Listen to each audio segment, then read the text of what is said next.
GamerBraves! Hey guys, this is Sean from GamerBraves. Monster Hunter Riders have launched a couple of days ago exclusively at Japan, and today we're gonna talk about the gameplay and our verdict. The game itself is based on the Monster Hunter spin-off, Monster Hunter Stories. Monster Hunter Riders is a RPG gacha mobile game with a turn-based battle system. The primary goal of the player is to get stronger so we can progress further into the storyline. To further the story, players will need to either watch the cutscenes or win the battles.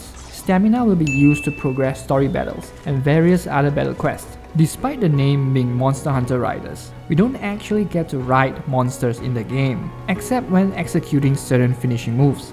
The battle gameplay is very similar to Monster Hunter Stories, except being so much more simplified. Commands are pretty simple, it's either normal attack or using the skills that you have equipped beforehand.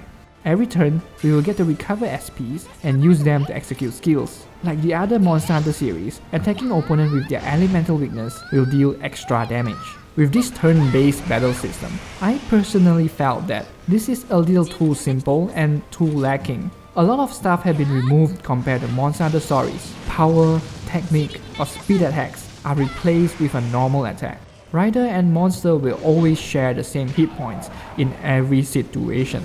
This actually removes quite a bit of depth for the game. Monster Hunter Riders features a ton of unique riders with their own special skills.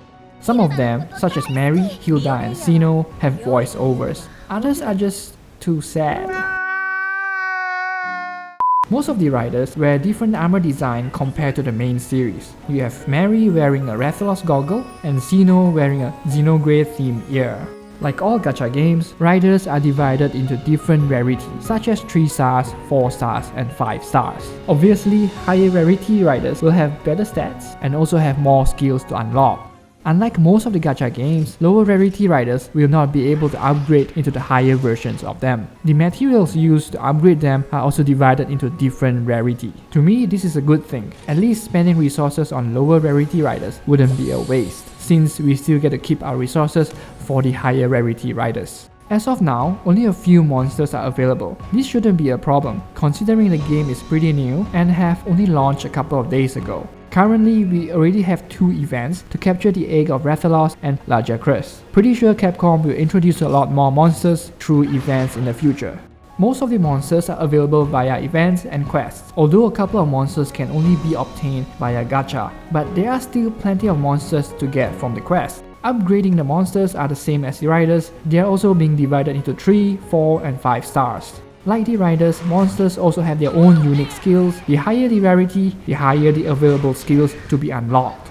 Riders will have the base stats, while monsters will be amplifying the stats according to their level.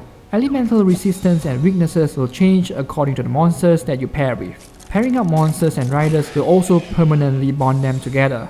Moving the monsters to another rider would also require a transfer ticket, which is not exactly rare. This is actually pretty interesting, due to some of the riders have innate bonuses when pairing up with a monster, such as boosting fire damage or increasing water damage. This only works when pairing up with a monster that have the relevant skill.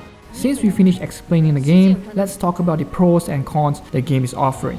We will start this with the pros. The game has launched for a couple of days now. Despite this, I'm still able to get a couple of 5-star riders along with a few 5-star monsters. Capcom is pretty generous in terms of giving out free gems, their quests, rewards, and gifts. The first 10 draw when you started the game will let you reroll until you are satisfied with the result, which I think all the other gacha games should also include this feature. The autoplay function that will automatically redo the quest is also a godsend. There are a variety of methods of farming rider and monster shards, such as trading them from events or getting them from expeditions. Since we finished with the pros, let's move on to the cons. Currently, there is no PvP format in the game, which makes the game a little dull. Not sure if the PvP mode is coming, but let's hope it does. Unlike the Monster Hunter series, we cannot change our riders' equipment. Yes, their armor designs are pretty cute and cool, but at least let us upgrade or change their weapons.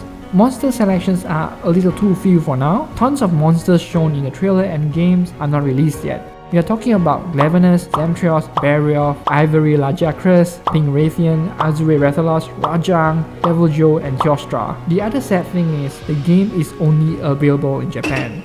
If you are a Monster Hunter fan and you also enjoy gacha game, this will be a pretty fun game to kill your time. And that's about it today. If you like our review, please give us a thumbs up and let us know what you think about the game in the comments. GamerBraves signing out. Hey guys, if you like our content, do like and follow our page. Also, select See First to get the latest game news and updates. Don't forget to subscribe to our YouTube channel and select on the notify button to get notified to our latest gameplay trailers. Don't miss out!